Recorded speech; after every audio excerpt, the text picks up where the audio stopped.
సాధ్యమైనంత వరకు మౌనాన్ని పాటించడం. ఎవరైనా ఏదైనా క్వశ్చన్ అడిగితే దానికి సమాధానం చెప్పడం తప్ప విపరీతమైనటువంటి పూసుకోవటం, రాసుకోవటం, కలుపుకోవటం చేస్తే తద్వారా నెగిటివ్ ఎనర్జీ అనేటటువంటిది ఇక్కడ మిథున రాశి వారికి బాగా పెరుగుతుందని చెప్పాలి.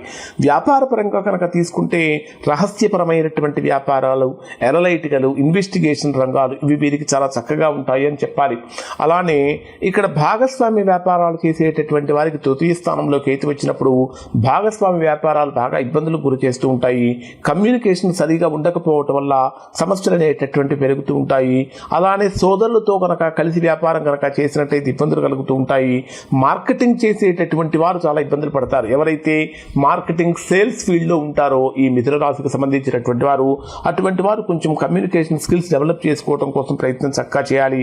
అలానే విదేశీ వ్యాపారాలు చేసేటటువంటి వారు కానీ లేదా అక్రమ వ్యాపారాలు చేసేటటువంటి వారు కానీ వాటికి కొంచెం దూరంగా ఉండటం అనేటటువంటిది ప్రధానంగా చెప్పదగినటువంటి సూచన.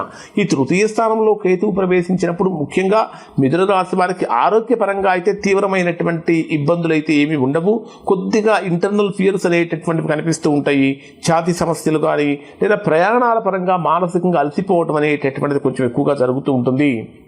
ఇక్కడ ఈ మా మిథున రాశిలో జన్మించినటువంటి వారు ఖచ్చితంగా కేతువు యొక్క ప్రభావం కనుక తొలగిపోవాలంటే నాగదేవత ఆరాధన చేయటం వలన మిథున రాశిలో జన్మించినటువంటి వారికి కేతువు యొక్క ప్రభావం తొలగుతుంది.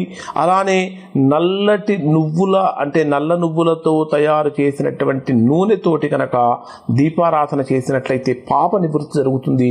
తృతీయ స్థానంలో సంచరించేటటువంటి కేతువు యొక్క ప్రభావం అనేటటువంటిది కూడా మనకి తొలగిపోతుంది.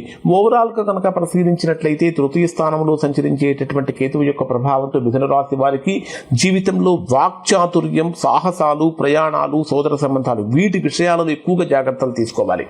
వాక్చాతుర్యం అంటే మాట్లాడేటటువంటి మాటల మీద, తీసుకునేటటువంటి నిర్ణయాల మీద, చేసేటటువంటి ప్రయాణాల మీద, సోదర సంబంధాల మొదలైనటువంటి విషయాలను ఎక్కువగా జాగ్రత్తలు తీసుకోవాలి.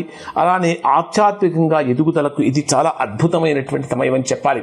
ఎవరైతే డివోషనల్గా ముందుకు వెళ్ళాలనుకుంటారో అటువంటి వారికి దీన్ని మించినటువంటి సమయం మరొకటి రాదు అని చెప్పాలి.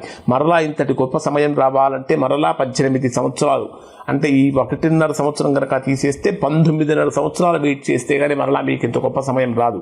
కాబట్టి ఆధ్యాత్మికంగా డివోషనల్గా డెవలప్ కావాలనుకుంటున్నటువంటి వారికి this is the right time అని చెప్పొచ్చు. ఇవి మిథున రాశి వారికి సంబంధించినటువంటి తృతీయ స్థానంలో కేతువు సంచరించడం వల్ల కలిగే ఫలితాలు. శుభం.